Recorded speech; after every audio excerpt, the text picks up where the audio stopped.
अस्सलाम वालेकुम दोस्तों, आऊं आहियां मोहम्मद यासीन ऐं तव्हां ॾिसी रहिया आहियो असांजो YouTube channel Sindhi showbiz update. दोस्तों अॼोके हिन वीडियोज़ में आऊं तव्हांखे ॿुधाइण वारो आहियां त सिंध जी नाले वारी अदाकारा जंहिं पंहिंजी फ़न जी दुनिया खे काफ़ी टाइम ॾिनो आहे, जंहिंजो नालो आहे शमा मंगी साहिबा। जी हाँ दोस्तों, बिल्कुलु अॼोके हिन वीडियोज़ में तव्हांखे ॿुधाईंदुसि त शमा मंगी ज़हर ज़िंदगी ड्रामे में अची वई आहे, जंहिंजो वॾेरे जो करेक्टर आहे ऐं पंहिंजो वॾेरे जे करेक्टर सां भरपूर पंहिंजो करेक्टर निभाए पई।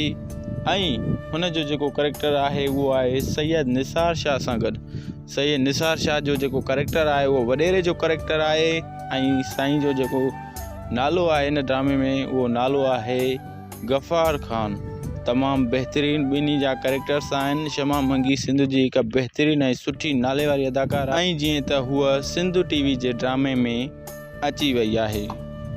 दोस्तों शमा मंगी इहो चयो आहे त हीउ सिंध टीवी जो वाहिद प्रोजेक्ट आहे। मूं अॼु ताईं KTN ते कमु कयो आहे ऐं इन खां अलावा ॿियनि काफ़ी चैनलनि ते ऐं फिल्मुनि में कमु कयो आहे ऐं हीउ वाहिद प्रोजेक्ट आहे सिंध टीवी जो जंहिंजो डायरेक्टर्स आहे फरज़ंद मलिक।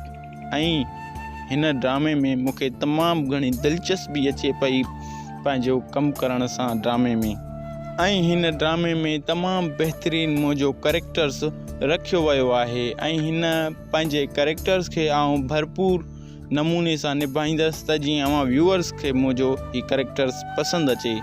दोस्तों ही हुई अॼोकी वीडियो जेकॾहिं असांजी तव्हांखे पसंदि आई हुजे त असांजी हिन वीडियो खे लाइक कंदा, कमेंट्स कंदा ऐं सब्सक्राइब करणु न विसारींदा। असांजे हिन चैनल सिंधी शोबिज़ अपडेट खे सब्सक्राइब करे घंटी जे बटन ते लाज़मी क्लिक कंदा।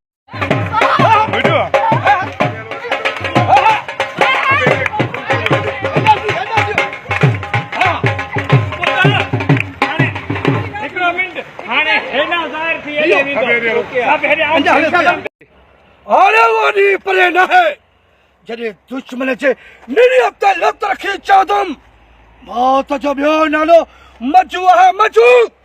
मजू कॾहिं बि पंहिंजे दुश्मन खे माफ़ न कंदो।